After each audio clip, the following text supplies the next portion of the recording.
দিলেন? এতে সন্তু যে বিজেপি হাসছেন স্যার? সন্তু যে বিজেপি এ নিয়ে কোনো প্রশ্ন ছিল?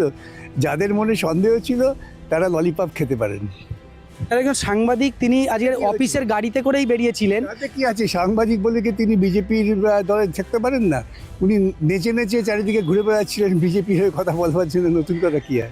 বিজেপি কর্মী সাংবাদিক সন্তু পান, তিনি অমিত শাহের হাত ধরে আর বাংলার সাংবাদিক, তিনি বিজেপিতে যোগ দিলেন।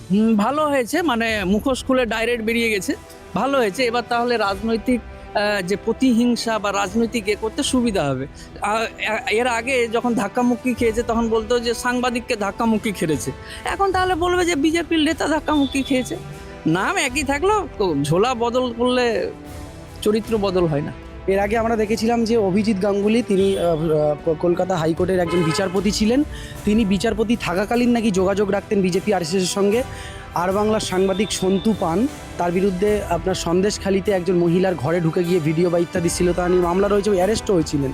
এবার তিনি সাংবাদিকতা করতে করতেই বিজেপির সঙ্গে যোগাযোগ, এটা কি হচ্ছে বলুন? না, গোটা ভারতবর্ষের সংবাদ মাধ্যমকে, এই যে এই সরকার আসার আগে পর্যন্ত সংবাদ মাধ্যমের একটা স্টেবিলিটি ছিল, মানে উঙ্গুলি হিলনে বা কারো ইশারাতে কাজ করতে এরকম উদাহরণ নেই।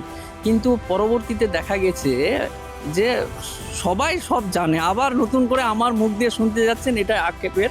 কারণ গোটা ভারতবর্ষের পশ্চিমবাংলার সব মানুষই জানে যে এই যে এখনকার দিনের যে সমস্ত, এবং অনেকে তো নামও দিয়েছে কীরকম গদি মিডিয়া নাকি, অ্যাকচুয়ালি তো মিডিয়া এটাকে আবার গদি মিডিয়া। তো কাউকে ব্যঙ্গ করে বলা হোক বা কোনো কিছু বলার পিছনে নির্দিষ্ট কারণ থাকে, সেই কারণের প্রতিফলন